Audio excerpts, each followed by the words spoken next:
Napanood niyo po ba yung KMJS kagabi tungkol doon sa may umiiyak o parang humahagulgol na babae sa loob ng CR? Nung mapanood ko yung kagabi, bigla akong naalala yung nangyari sa akin sa loob ng morgue habang nagbabalsamo ako, na nakarinig rin ako ng ganyang-ganyang hagulgol ng isang babae habang nagbabalsamo ako.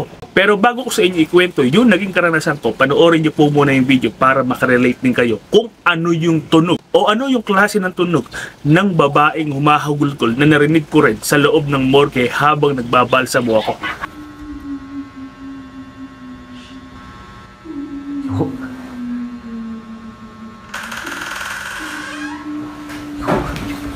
Ayun na, panood nyo na. Yung kwento ko po na to na ibahagi ko na rin nung nag-guest ako sa Itbulaga. At yung kwento ko na to, hindi ko matandaan kung may kasamang pamilya sa labas ng morgue habang nagbabalsamo ko. Pero, ang pagkakatanda ko parang wala nga talaga. Kaya kami lang ng dalawa ng patay sa loob ng morgue. E di eto na, nasimulan ko nang balsamuhin yung patay at nasa kalagitnaan na ako nung ko narinig yung hagulgol ng isang babae, yung talagang nakakatakot na gaya ng napanood po ninyo. Yung morgue po kasi pinagbalsamuhan ko nun, talagang medyo malaki, garahe din ng mga karo. Kaya yung likod ko na to, open area siya. At dun sa may mga karo na yon, medyo madilim talaga. Kaya nung unang beses ko marinig yun habang gumagawa ako, hindi ko muna siya pinasik kasi nga hindi ko po pwedeng tingilan yung paggawa ko o yung pagbabalsamo ko eh. Nung marinig ko ng pangalawang beses, ayun na, natakot na akong bigla. Naghubad muna ako ng gloves, labas muna ako. Kumbaga para lang ma-relax muna ako kasi nga isipin mo yon, makarinig ka ng humahagulgol, yung nakakatakot na